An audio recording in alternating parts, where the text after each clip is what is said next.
Bismillahirrahmanirrahim. Assalamualaikum warahmatullahi wabarakatuh. Waalaikumsalam warahmatullahi wabarakatuh. Bismillah, alhamdulillah, wassalatu wassalamu ala rasulillah wa ba'du. Rekan-rekan muda sekalian, pada kesempatan kali ini kita dalam acara podcast Pemuda Muhammadiyah Kabupaten Magelang. Kita kedatangan tamu Ustadz Seneng Widodo. Gimana kabarnya Ustadz? Alhamdulillah baik Mas Arif. Mas Arif bagaimana kabarnya? Alhamdulillah baik. Alhamdulillah. Baik, kesempatan kali ini kita akan membahas tentang sholat. Masjid-masjid di zaman sekarang itu luar biasa, ya. Bahkan sampai semuanya, hampir semua masjid itu semakin lama semakin baik, semakin besar dan megah. Cuman sayangnya orang-orang yang datang ke masjid itu dari kalangan orang-orang yang sudah tua. Nah, mau bertanya Ustaz, berkaitan dengan kedudukan sholat dalam agama kita itu seperti apa? Baik, alhamdulillah wassalatu wassalamu ala rasulillah amma ba'd. Para pemirsa, para pemuda-pemudi sekalian yang ikut menyaksikan acara kita pada kesempatan kali ini, sebagaimana yang kita tahu Mas Arif, bahwasanya kita lihat kondisi sebagian pemuda-pemudi Islam itu sangat mengkhawatirkan, karena ada sebagian pemuda-pemudi Islam yang mereka itu sehari itu sholatnya hanya 2 waktu, kalau nggak maghrib hanya dan isya.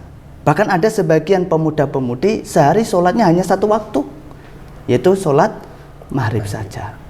Ada juga yang mereka pemuda-pemudi sholatnya mingguan, hanya pas hari Jumat, sholat Jumat, itu aja datangnya belakangan. Masya Allah. Ada juga yang saya pernah dengar itu ada pemuda-pemudi yang sholatnya itu 1 tahun hanya 2 kali. 2 kali? Yaitu sholat Idul Fitri dan Idul Adha. Dan itu kan menurut mayoritas ulama hukumnya sunnah. Padahal sholat ini ya, memiliki kedudukan yang sangat tinggi dalam agama kita, yaitu agama Islam. Rasulullah SAW pernah bersabda, Rasul amril Islam wa amuduhus sholah. Pokok perkara urusan itu adalah Islam dan tiangnya adalah sholat. Jadi sholat ini merupakan tiang agama. Kita bisa bayangkan kalau ada seorang pemuda atau pemudi Islam yang mereka itu tidak mengerjakan sholat, bagaimana kondisi agamanya? Pasti rapuh, pasti mudah roboh. Ya, berbeda dengan pemuda-pemudi yang sholatnya istiqomah 5 waktu, agamanya pasti kuat. Nah, ini yang pemuda-pemudi yang sholatnya istiqomah 5 waktu ini ya, layak ini untuk dijadikan imam pendamping hidup ya. Insya Allah seperti Mas Arif ini. Insya Allah. Belum Ustaz. Oh belum ya, belum insya Allah.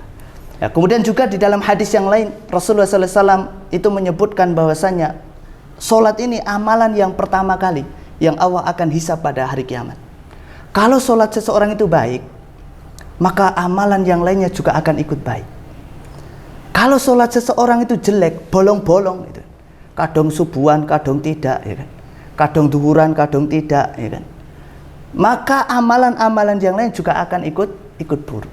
Nabi SAW bersabda, "Awwalu ma yuhasabu bihil abdu yaumal qiyamah as-shalah." Amalan yang pertama kali akan dihisab oleh Allah pada hari kiamat adalah sholat. Fa in sholahat sholaha lahu sairu amali. Barang siapa yang sholatnya baik, artinya tertib 5 waktu, ya kan, maka amalan yang lain juga akan baik. Wa in fasadat fasada sairu amali. Apabila amalan sholatnya jelek, maka jeleklah amalan-amalan yang lainnya.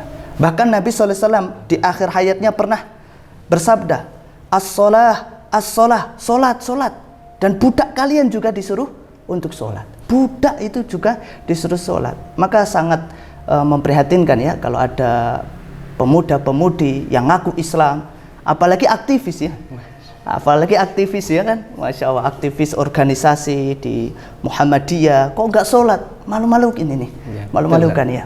Ya, kita ya kan, makanya kita boleh kita membuat acara apapun, kegiatan apapun, tapi jangan sampai meninggalkan sholat. Ya, begitu sekiranya gambaran ya, singkatnya tentang kedudukan sholat dalam agama kita, Mas Arif. Baik rekan-rekan sekalian, kita sudah mengetahui beberapa kedudukan sholat dalam agama kita. Bagi kalian yang banyak masalah, maka awali ya dari memperbaiki sholat kan begitu. Ya. Mau bertanya lagi Ustaz, Ya, berkaitan silakan, dengan keutamaan sholat dalam agama kita itu apa saja? Oh ya. Baik, rekan-rekan pemuda-pemudi sekalian yang semoga senantiasa dirahmati oleh Allah. Keutamaan sholat ini banyak sekali tentunya. Kalau kita membaca hadis-hadis Nabi, ayat-ayat Al-Quran, banyak sekali hadis-hadis Nabi dan ayat Al-Quran yang menjelaskan tentang keutamaan sholat. Di antaranya ya, Allah berfirman, Inna sholata tanha anil fahsai wal munkar. Sesungguhnya sholat itu bisa mencegah perbuatan keji dan mungkar. Orang yang sholatnya baik, maka sholat itu akan bisa menjadi sesuatu yang akan ngerem dia ketika dia mau berbuat maksiat. Maka kalau seorang pemuda-pemudi sholatnya baik, insya Allah dia akan jadi pemuda-pemudi yang mudah sekali meninggalkan dosa dan maksiat, mudah sekali diarahkan untuk dalam hal-hal kebaikan. Ya. Kemudian juga diantaranya yang menunjukkan tentang keutamaan sholat, Rasulullah SAW itu pernah ditanya oleh seorang sahabat, Ayul amal afdal, amalan apakah yang paling utama? Maka Rasulullah mengatakan, as-sholatu ala waktiha, sholat pada waktunya. Sahabat itu tanya lagi, summa ayu, kemudian apa lagi? Kemudian Rasul menjawab, birrul walidain, berbakti sama orang tua. Summa ayu, kemudian apa lagi? Maka Rasulullah menjawab, al-jihadu fisabilillah, jihad di jalan Allah. Perhatikan, ketika Rasulullah SAW ditanya tentang amalan apakah yang paling utama, Rasulullah menyebutkan yang pertama kali adalah sholat pada waktunya. Berarti sholat pada waktunya itu amalan yang paling utama. Pahalanya sangat besar sekali, Mas Arif. Ya. Kemudian juga Rasulullah SAW pernah membuat perumpamaan, Mas Arif, tentang masalah sholat ini. Jadi perumpamaan orang yang mengerjakan sholat 5 waktu itu seperti orang yang di depan rumahnya itu ada sungai. Ya, kalau di zaman sekarang ya kolam renang mungkin renang. Ya, kolam renang. Dia sehari di situ mandi 5 kali. Coba bayangkan. Sehari mandi 5 kali. Kira-kira putih kayak apa itu? Wah, itu Insya Allah Mas Arif bersih. Mas Arif sehari mandi berapa kali? 2, paling banyak ya 3 kali. 3 kali ya. Iya. Kalau hari ini sudah mandi? Udah. Oh, udah mandi ya. Ya. Ini mandi 5 kali. 5 Subhanallah. Dan Rasulullah mengatakan bahwasanya perumpamaan sholat itu seperti itu tadi, orang yang sehari mandi 5 kali. Ya, maka ketika orang itu sholat subuh ya, dia sholat subuh, maka kata Rasulullah, dosa-dosanya antara waktu isya dan subuh diampuni oleh Allah. Masya Allah. Kemudian dia sholat duhur, maka dosa-dosanya antara waktu subuh dengan duhur diampuni oleh Allah. Dia sholat asar, dosa-dosanya antara waktu duhur dan asar diampuni oleh Allah. Dia sholat maghrib, maka dosa-dosanya antara asar dan maghrib diampuni oleh Allah. Kemudian dia sholat isya, dosa-dosanya antara maghrib dan isya diampuni oleh Allah. Sehingga dia tidur dalam kondisi bersih dari dosa. Untuk ya. Kemudian juga di antara perkara yang menunjukkan tentang keutamaan sholat, dan ini yang betul-betul berkesan bagi saya ya. Saya ketika mendengar hadis ini betul-betul berkesan dan selalu saya ingat Rasulullah pernah bersabda, as-sholatu nuron, sholat itu cahaya. Cahaya bagi apa? Para ulama menjelaskan, sholat itu merupakan cahaya bagi hati, sehingga orang yang sholat itu hatinya bercahaya. Dia mudah menerima kebenaran, dia mudah menerima nasihat, dia mudah menerima kritik dan saran, lapang hatinya. Kemudian cahaya bagi wajahnya, Masya Allah. Sehingga kita lihat Mas Arif, orang-orang yang rajin sholat itu wajahnya bercahaya. Walaupun mungkin wajahnya ya nggak terlalu putih gitu, tapi karena rajin sholat, ya wajahnya itu mengandung nur, cahaya. Berbeda dengan orang yang nggak sholat. Itu kalau kita lihat wajahnya, mohon maaf ya, wajahnya itu suram. Kalau bisa kita katakan ya mohon maaf, itu kayaknya wajahnya rodo gimana ya, suram-suram gimana. Ya kalau ya makanya sholat ini perkara yang sangat penting sekali Mas Arif. Ya, dan masih banyak lagi ya keutamaan-keutamaan sholat yang lainnya yang tentunya kalau kita nggak bisa sampaikan di sini karena keterbatasan waktu. Insya Allah luar biasa, banyak sekali keutamaan sholat, dan rugi rekan-rekan muda sekalian bagi kalian, bagi kita seandainya kita tidak atau meninggalkan sholat dan kita kehilangan keutamaan sholat itu. Sebenarnya umur berapa seorang itu wajib untuk melaksanakan sholat, dan ketika dia sudah wajib, dan hukumannya apa bagi orang yang berani meninggalkan sholat yang sudah wajib bagi dia itu, Ustaz? Ya, baik para pemirsa sekalian dan juga Mas Arif, ya, di dalam sebuah hadis Rasulullah SAW itu menyuruh orang tua untuk memerintahkan anaknya sholat ketika usia 7 tahun. 7 tahun itu berarti ya kalau anak di tempat kita ya kelas 1 SD. Ya. 1-2 SD ya? Iya, bisa. Kemudian kalau di usia 10 tahun anak tersebut kok nggak mau sholat, maka Rasulullah memerintahkan kepada para orang tua untuk mukul dia. Mukul. Tentu dengan pukulan yang tidak membekas, ya. Ini sebagai bentuk pelajaran bagi anak, sehingga anak tidak menyepelekan masalah sholat. Nah, sekarang ini ada sebagian orang tua ya, punya anak usia 10 tahun, dia nggak negur aja, nggak, apalagi mukul, dibiarin aja. Ini berbahaya, karena sekarang ini ada orang-orang yang sudah usia 40, 50 nggak sholat. Nah, itu siapa yang mau mukul itu kan? Tidak juga. Nah, kapan seorang itu wajib mengerjakan sholat? Ya, para ulama menjelaskan, seseorang itu dia wajib sholat kalau memenuhi beberapa syarat. Syarat yang pertama dia Islam. Yang kedua balik. Nah, balik itu tandanya kalau laki-laki itu pernah mimpi basah, atau yang kalau wanita sudah haid atau dia sudah nifas. Itu diantaranya. Sebagian ulama mengatakan kalau anak itu usia 15 tahun, meskipun belum muncul tanda-tanda tadi, maka dia sudah masuk kategori wajib balik. Sudah balik. Kemudian syarat yang ketiga, akalnya sehat. Maka orang yang gila itu nggak wajib untuk sholat, ya, seperti itu. Ya, itu adalah beberapa syarat yang menjadikan seorang itu wajib sholat. Nah, sekarang bagaimana hukum kalau ada orang dia sudah wajib sholat, tapi dia meninggalkan sholat? Para ulama menjelaskan, orang yang meninggalkan sholat itu terbagi menjadi dua.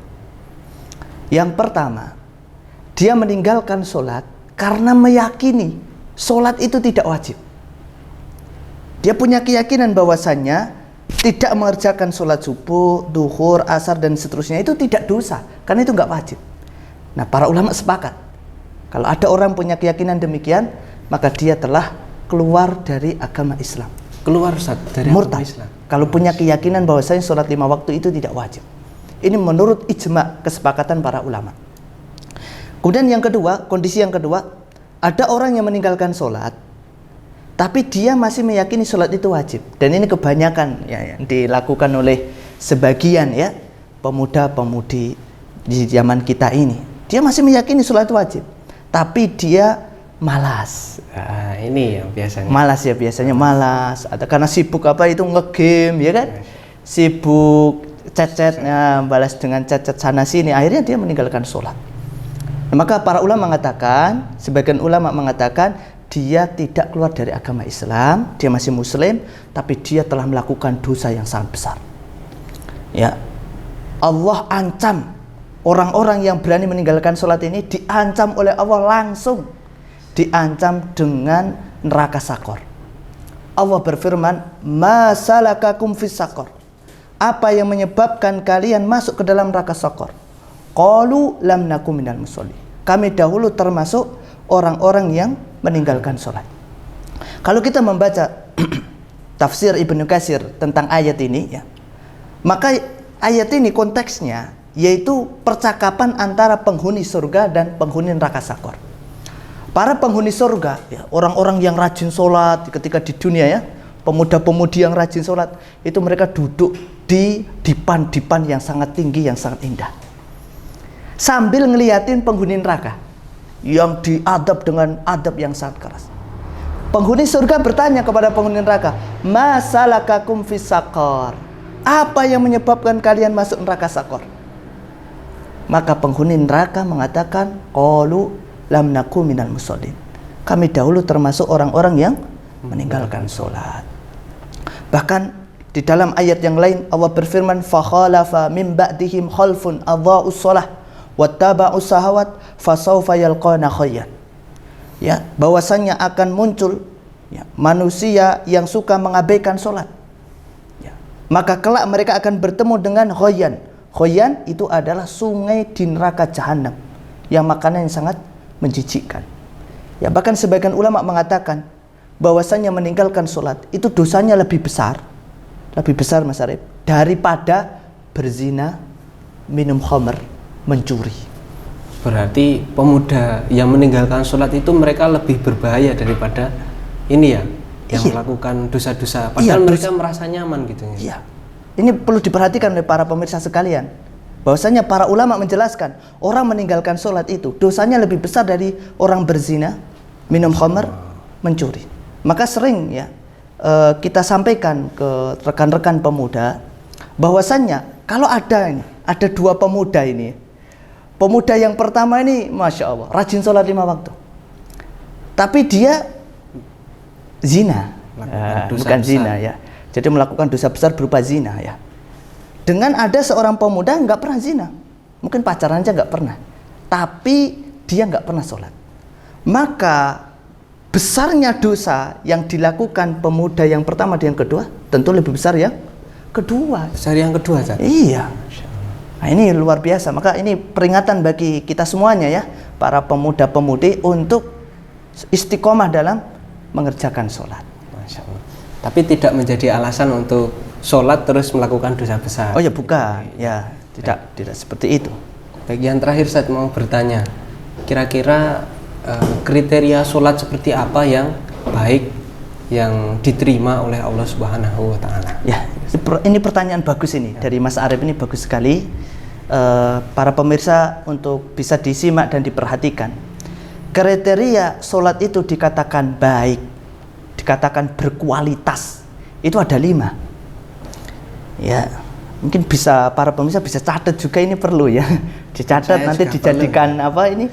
Dijadikan status WA ya kan, bisa ya, atau status Facebook juga bisa, ini untuk pengingat aja. Yang pertama, kriteria sholat itu dikatakan baik kalau sholat itu dikerjakan niat yang ikhlas. Jadi ketika kita mengerjakan sholat, niat kita harus ikhlas. Karena Rasulullah SAW bersabda, innamal a'malu binniyat wa innamal likulli imri'in ma nawah. Sesungguhnya setiap amal itu tergantung pada niatnya, dan setiap orang akan mendapatkan balasan dari Allah bergantung dari niatnya.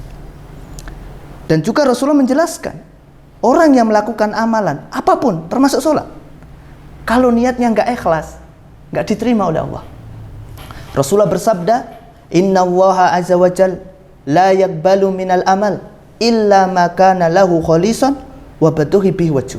Sesungguhnya Allah azza wa jal tidak akan menerima sebuah amalan kecuali amalan itu dikerjakan ikhlas dan mengharap wajah Allah.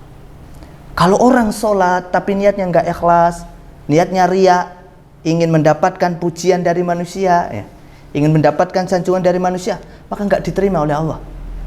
Maka ketika kita mengerjakan sholat, niat kita harus ikhlas. Kalau niatnya untuk bidadari boleh nggak? Wah, bidadari mana dulu ini? Di surga. Oh, di surga. Ya. Ya, ini termasuk adalah niat-niat untuk mengharapkan pahala di akhirat, tidak masalah. Tapi kalau dia sholat karena ingin mendapatkan seorang wanita, ya ini namanya tidak ikhlas. Ya. Ikhlas itu apa? Ikhlas itu seseorang melakukan amalan, niatnya semata-mata mengharap pahala dari Allah. Ini yang pertama ya. Yang kedua, jadi seseorang itu ya dikatakan sholatnya berkualitas kalau sholatnya sesuai contoh Rasulullah SAW. Maka Rasulullah bersabda, "Shollu kama ra'aitumuni usolli." Sholatlah kalian seperti kalian melihat aku sholat.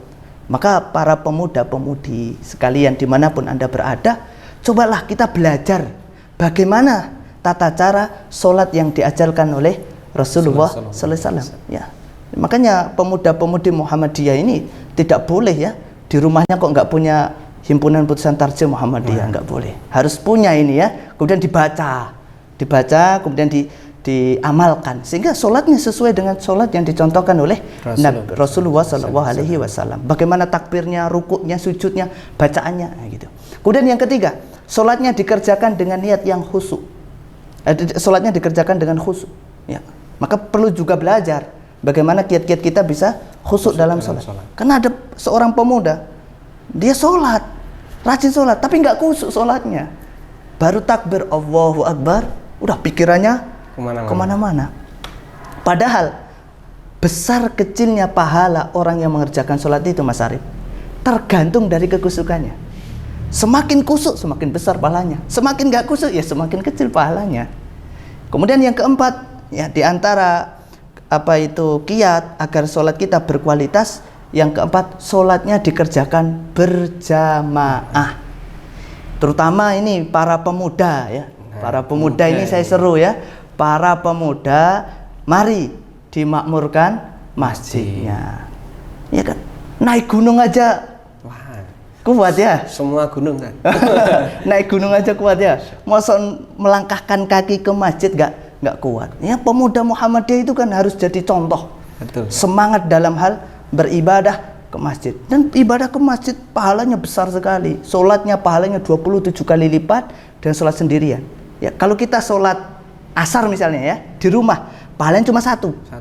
Tapi kalau sholat di masjid, seakan-akan kita sholat asar 27 kali. Berarti ibarat gaji itu 1 juta sama 27 juta. Iya, jelas. Berarti belum lagi langkahnya, Mas Are. Satu langkah pergi ke masjid itu meninggikan 1 derajat, menghapus 1 dosa. Bayangkan, itu rumahnya yang jauh-jauh itu ya. Luar biasa. Goes saja, goes ya? Goes sepeda ontel. Goes sepeda ontel aja kemana-mana kuat ya. Masa ke masjid nggak kuat? Ya, maka saya anjurkan pada para pemuda khususnya ya, untuk memakmurkan masjid. Dan ini pemuda-pemuda idaman ini.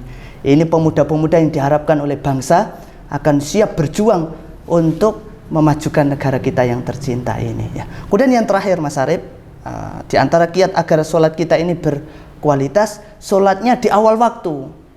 Ada orang sholat tapi sholatnya di akhir waktu. Ya, asaran jam 5. Ya kan? Subuhan jam 6, ya kan? Duhuran jam setengah 3. Ini ada orang-orang yang suka mengulur-ulur waktu. Padahal sholat di awal waktu ini sangat utama. Maka ketika dengar adzan, hentikan semua kegiatan. Persiapan untuk sholat. Kan ini masih rapat penting. Wah, ini kan lagi menyusun program kerja. Rapat apa? Program kerja apa yang lebih penting daripada ibadah kepada Allah? Enggak ada. Kan tujuan kita di dunia untuk ibadah. Wa ma khalaqtul jinna wal insa illa liya'budun. Ya, dan tidaklah aku menciptakan jin dan manusia kecuali untuk beribadah kepadaku. Ya, kita menyusun program kerja, kita rapat, itu kan untuk kemaslahatan dunia atau mungkin akhirat. Sholat ini nomor 1. Tinggalkan semua. Ini ciri khas yang harus mulai kita bangun di kalangan kita para pemuda. Kegiatan apapun yang kita lakukan, dengar adzan, selesai dulu. Kemudian kita segera ambil air wudhu, menunaikan sholat. Insya Allah kita harapkan dari pemuda-pemudi yang seperti ini yang kelak akan menjadi penerus bangsa, insya Allah. Dan saya berdoa kepada Allah, mudah-mudahan kita semuanya yang hadir di tempat ini dan juga para pemirsa dimanapun Anda berada, mudah-mudahan kita oleh Allah diberikan taufik untuk bisa istiqomah mengerjakan sholat lima waktu. Baik rekan-rekan pemuda podcast dakwah gembira, ya, sekian pembawaan saya dengan Ustaz Seneng Widodo. Di sini diharapkan nanti kita semua bisa lebih termotivasi setelah kita tahu bagaimana keutamaannya, bagaimana kriteria sholat dan lain sebagainya, sudah luar biasa disampaikan oleh Ustaz Seneng. Semoga kedepannya bisa lebih memakmurkan masjid-masjid kita. Amin. Dan pemuda-pemuda yang mereka bangga dengan ajaran yang benar dan rajin semakin terampil dan maju. Begitu, sekian dari kami, banyak salah kata mohon maaf. Ya. Assalamualaikum warahmatullahi wabarakatuh. Waalaikumsalam warahmatullahi wabarakatuh.